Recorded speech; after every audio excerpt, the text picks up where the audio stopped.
Hey Tony, how are you? Good. How are you doing, man? I'm doing good, man. Thank you. Tony, I once asked you what moments from your career made you stronger, and you told me it was your loss to Michael Johnson. Is it the same feeling getting back to action after the loss to Justin? Say that question one more time. I once asked you what moment from your career made you stronger. You said it was your loss to Michael Johnson. Is it the same feeling now coming back after the fight with Justin?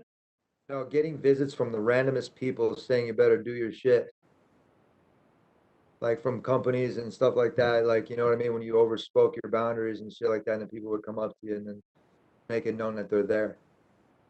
When that happened, I won't drop names. I took advantage of everything, and I basically said that for the last 8 years, I just paid attention and just kept my mouth shut and just let everybody just go on their way.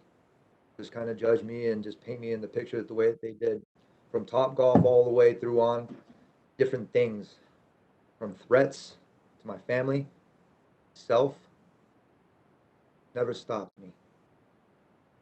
An integral kind of way that I approach everything. I don't give two fucks. Got to the point where my effort and my consistency with my company, I've shown from the way I bleed to the way I go out and represent myself and how I come. I've made so much noise that even the president's paying. I've gotten targeted from people, paradigm all the way through to everything, and I've gotten word from people that have supported others and saying, like, yes, you were targeted. Nobody spoke up. You know what that does to a guy? Got a whole bunch of bullshit that my life has made me who I am today. Where I am in my life right now, gotten to the point where I feel completely naked. I've opened my doors, I've opened my windows, and I've allowed myself to be open to the world. That way people can see. Everybody's going to paint me in that picture of how they always wanted to go. But for those 8 years, it was a facade. I was to see who was really connected. For the people that have my back to see overview. This is where we're at today. I have UFC 256. I'm the co-main event. Nobody spoke up for me to get a title fight with 12 fight win streak. Years in the making. What did I do wrong? What did I do wrong? Step on somebody's toes? Did I speak up for myself? I was so bad, right? And this is funny to me. This is funny to my family. I come from a background too where humility been instilled into me. Grew up around my pops, around people with autism, Down syndrome, and guys that thought they were fucking 12 years old that were really grew up around that. I've always situated myself around people that were always in, were hurting. I don't know why I do it, but it happens naturally. The hoopla and the media and everything and all. Never have I said it once. The media wants to run with stupid shit and they want to say, but you know what? I'm represent my country. Doesn't even have a name. I felt the same lot. Fucking Motley Crue, but make it work. Done as I've earned my way to victory now. Sean Shelby saying, person that comes through your academy and that works and trains with you can give him a shot in the UFC. Thick and thin through everything I've ever been with my company. Something to show about. Especially during COVID times when people stayed. It happened with man. Love and the love that I have for the sport and the passion that buddy expect you to or not. But there's still left, still juice left. coming this weekend, UFC 256. You guys are gonna see not a new me. Metaphors and similes. Go out there and just represent. Gotten rid of all the toxicity, negative energy that stow it on me. Integrity and God, my witness. We'll go out there and I'll.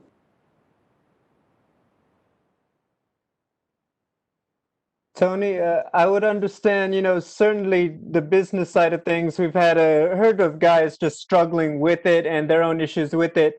I would like to say, though, when you were added to this card on short notice, a lot of people got excited about it. They got excited to see you, and you bring in the people because they're ready to see El Kukui. So my question is, this is still a big fight. You know that business side of things, the big names in the future, all of that is going to be part of the equation. How much is this about finally fighting those guys, but then how much of it is just doing business your own way? Not about doing business, man. It's a family. Family sticks together. Sure, you'll argue with family and you do your thing, man. And sometimes you might not like them, but you love them. Grew up in this company. I tried out 3 times for this. I made it at 185 pounds, and they told me it was too skinny. I just hear from my buddy. Made it all the way to the third round. Second one, I had a shitty turnaround. I went to DC. I used my fight winnings, right, to try out for the 155-pound division. Used all my money, and the plane left without me. We got there too late, so I drove from DC to Charleston with no battery in my phone when people pointed me in the fucking direction. I rented a car I barely had any money for. I get there around like 6 o'clock, 6:30 in the morning. Tryouts are at 7:30. The shittiest turnaround. The guy said, he's like, you know what? Hey, if you get tapped, just keep on rolling, blah, blah, blah. Put it in my head, planted the fucking seed. Went out there and I looked like shit. Went to the bar and I fucking started drinking. Shittiest fucking moment, man. I said, all my fucking felt like it. I was like, why am I doing this? Go for the third trial, right? I had, I was like, you know what? I don't I would break my hand. No insurance. Nobody understands how fucking tough it is to make it in this industry. That third time that I tried out, I said to myself, and Chuck Liddell was one of my guys, one of my Troy Brown, one of my guys that really heart managed me, Mark Parra over at House of Champions. They basically told me, and they said, you know what, Tony, reassured me that I could do it. I went out there and I took it like it was a job, like how I am right now, being by you guys. Did a 1 page, put all my accolades on it, and I didn't make it so it was always. And I did copies of my All-State papers, my All-American papers, and my papers, and my certificates of merit. Over like just whatever it was, I could put it in there and be like, here. And then Troy ended up making me a DVD, put some song on it, and it was Eminem. It was I'm Not Afraid. Be Not Afraid. Went out there and I did that, and I told him, you have to take me. This is everything that I have worked for. You have to take me. I put it on the fucking table after I went through the trials. The first round I went flying colors. The second round I did it too. As soon as I started hitting the pads, everybody went the same way that happens when I earned this shit. I went out there and I tried it, and the producer was cool. Fucking, I just remember from that point on that my life changed. I got to that third session when they said this is the last part through your interview process. If you make it through this, I'm walking around. I'm pacing in a room like this that we're in, and I'm walking back and forth. And I can't believe that I'm in here. That I made it this far. I have this pamphlet with me, thing that I put my deck together, that I put together. That UFC didn't have to do it because a company wants a full, complete package. They don't want something that's half-assed. That point in that time, I fucking put my stuff down, that DVD, and I said, you have to take me. Fucking went through the paper with them. I put accolade after point, reference after reference. My references go far beyond what you. Dan even Gable is one of the guys that is one of my mentors that I work with. I'm getting grandfathered in within the wrestling community. Matt Wrestling Match and Adam Dummy. all these different things. It's an incredible thing because I've never, all the stuff that I went through, but I gave a complete, everybody always wants things done for them. They're not willing to put in that extra work. When I saw the opportunity arise from the pandemic to make weight when nobody was making weight at ESPN and nothing was going on in sports, I took it upon myself to make that weight because there was nothing going on. I thought, you know what, for one instance, people could fucking actually pay attention and look at something, not jock my style. For the one time in my life, nobody could have ever fucking copied me. Thankful I did it. Up from 181 pounds to championship weight. I on purposely ate on that Sunday night, ate chips and chips and chips, and got myself to 181. I cut all the way to 150 4 days without it. Barely making it. Almost seeing God and almost fucking dying. You guys have no idea. Nobody would have ever known. Nobody would have ever known, except for the people that were around me.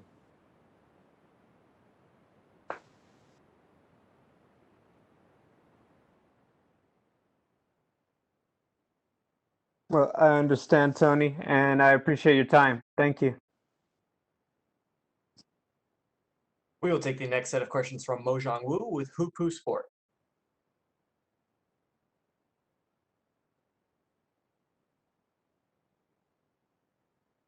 Mojang, please go ahead. Okay, we will move on. We will take our next set of questions from Danny Segura.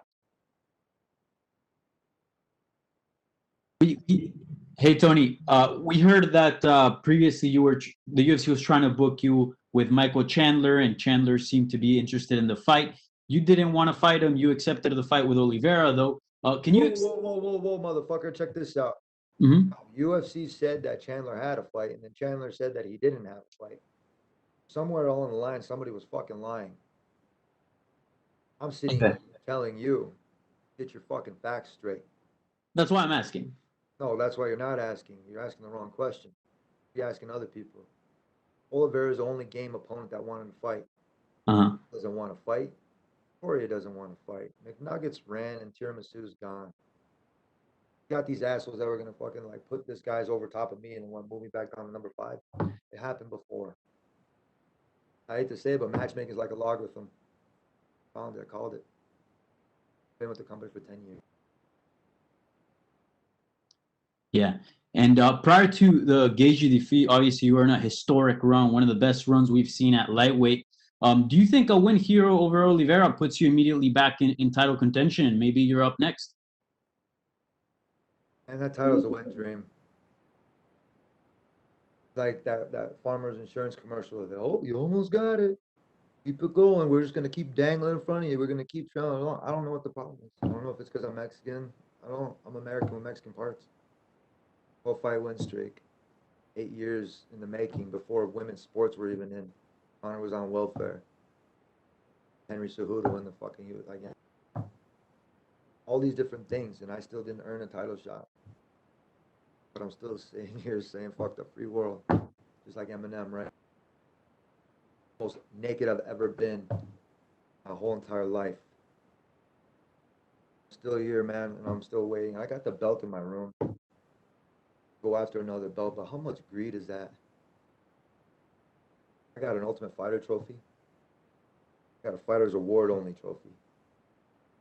I got a UFC belt. I got medals, and I'm Lord of the Rings with all my championship rings. How much greed can you want? Like, you want to be like Khabib and hold on to it? You're just being an asshole. To me. Yeah. Other fighters that deserve it. Got Chandler that's coming in and butting the way, but look at now he's cutting. Check this out. It's almost like you're gonna go get tested for COVID, right? Like go ahead, go get tested first, Chandler. Let all these other people, like watch you and like take notes and everything. Yeah. Poirier, you got guys like Poirier, right? I'm trying to help him get a fight with myself, so that way the fans, my supporters, go and buy the fight, not illegally stream it. Because anytime I fight, they buy it. What else they're doing on the other people's? But they know I work my ass off, and they're like, Tony, hopefully you're getting pay-per-view points, points. Yeah, no, yeah, no doubt you're one of the greatest lightweights to compete in the UFC ever. Obviously, you have the accolades, interim champion, tough, the win streak, obviously. Do you feel like maybe you won't see another UFC title fight come your way? Is that how you feel? I don't give a fuck. Dana's one of my biggest mentors, and I love Dana. But bro, I'm the one that kind of tells him and tells Shelby and fucking, hey, you guys are doing amazing. Shit up. These guys get a pat on the back for the stuff that they do. Instead of being criticized or people knocking and being like, yo, we're gonna have fights over at the Tachi Palace fights and then trying to figure out other shit. That's some bullshit. Guys are working their ass off trying to help us fighters, trying to help us pay our bills and help because they understand. You have all these other people out in the world that have an opinion that don't fucking matter, bro. Asking dumbass questions. You know, ask the right questions, you're gonna get the right answers. All right, Tony. Well, I appreciate the time. Looking forward to your fight on Saturday night. I'm sure it's going to be a banger. So thank you so much, and best of luck on Saturday night. Sure. We will take the next set of questions from Carlos Contreras with Milenio Diario. Hi, Tony. I saw you were talking to Brandon on the embedded and trained like for a couple of minutes together. In these times where the UFC has champions from all over the world, how does it feel to be part of this pay-per-view where two Mexicans, one Mexican American, one Mexican, are headlining a pay-per-view? Es muy importante para yo, para mi gente y para mi raza también, y para mi gente en los Estados Unidos también. Very important for myself and for my Mexican heritage and for American heritage. I can go on and talk about culture and everything, but I'm gonna be real. I go out there and I fight for myself now. I used to spread myself so thin, trying to make everybody happy, get me anywhere. For 8 years, I told you I paid attention and just let people just paint me. 7 years actually. 7. Let people just paint me the way that they thought and make a meme out of myself and make fun of me or call me cringe. All of a sudden became genius. Now everybody's wearing sunglasses. Nobody was wearing suits in this sport before I started coming in here, even before GSP. Now, Stitch Duran even told me, he was like, you're the best sharpknife fighter I've ever fought. I'm gonna call you the GQ killer. That was House. Sunglasses, suits, the term casuals and hardcore. I can go on and on for days, but the point of the matter is I'm not here for me and my close circle, which is my family, my faith, my family, my friends. The UFC, right? I'm the CSO of the UFC. CSO means Chief Security Officer. It happens. If you need something done, count on me. Reliable. Go out there and I make it happen. Name another motherfucker that's out there that's in the top 5 that does that shit. Top 15 or top 30. You got to go lower in the bracket to have fighters that are like that are barely making it, to have that attitude. For all these top 15, top 10, top 5 guys, they float around too much. Where I was floating. My mom always tells me, she's like, you know what, we're going to tie you back down because you're not cool. Enjoy the process. And is hungry. Body has changed. Standing myself, I've recovered faster than fucking help people in their.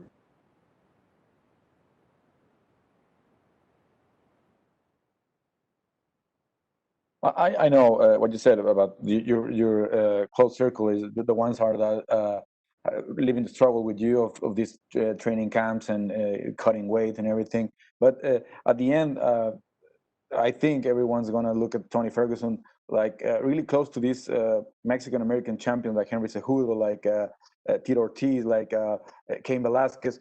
Where would you rank yourself at this point among these Mexican American champions that the UFC already had? Not on their level. Not on anybody's level. Or try to compare myself to anybody that's like me. Or that's the same color. Say I'm better than them.